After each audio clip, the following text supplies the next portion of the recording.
Ever notice how some interactions leave a sour taste, even if nothing overtly rude happens? Sometimes, it's not what's said or done, but the small, consistent signals sent through subtle habits. These aren't the dramatic faux pas that get immediate reactions, they're the quiet things that gradually push others away. Recognizing them can make all the difference between harmony and friction.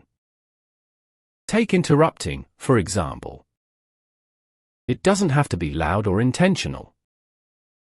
Even a pattern of jumping in just a second too soon tells people their thoughts aren't as important as yours. Over time, it builds a perception that there's no real interest in what they're saying, only in what you have to say next. It creates a one-sided dynamic without anyone raising their voice. Then there's the habit of half-listening. Nods, ahas, or glances at a phone seem harmless, but they signal disinterest. People are wired to notice when attention isn't genuine. Even if the words say, "I'm listening," the actions betray otherwise. Over time, it makes people feel invisible, and no one likes being around someone who consistently makes them feel unseen.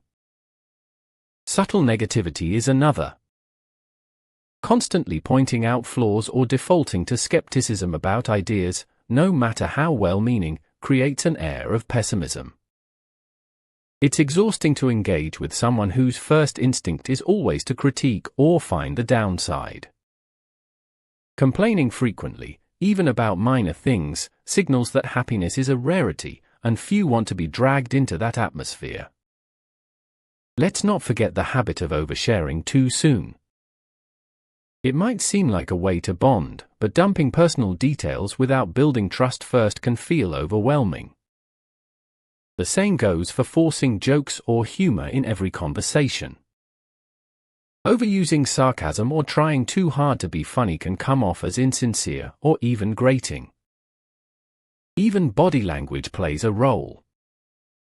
Fidgeting, crossing arms, or avoiding eye contact, these can subtly communicate discomfort or disinterest. People read these signals instinctively, often without consciously realizing it, and it can create a barrier. Another quiet habit is talking too much about oneself. It's tempting to share personal stories to relate, but when it becomes a habit to turn every topic back to personal experiences, it shifts focus away from others. People might smile and nod, but they feel sidelined, and over time, it erodes the connection. Sometimes, it's about tone. A consistent air of condescension, even if unintentional, can turn people away. Phrases like, "well, actually," or a slightly patronizing way of explaining things, even when intended to help, can feel dismissive or superior.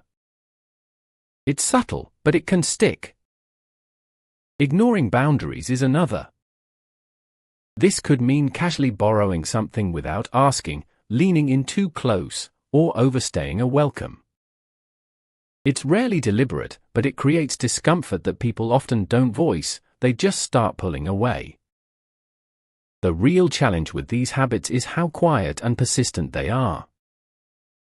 They're like a slow drip of water that erodes relationships over time.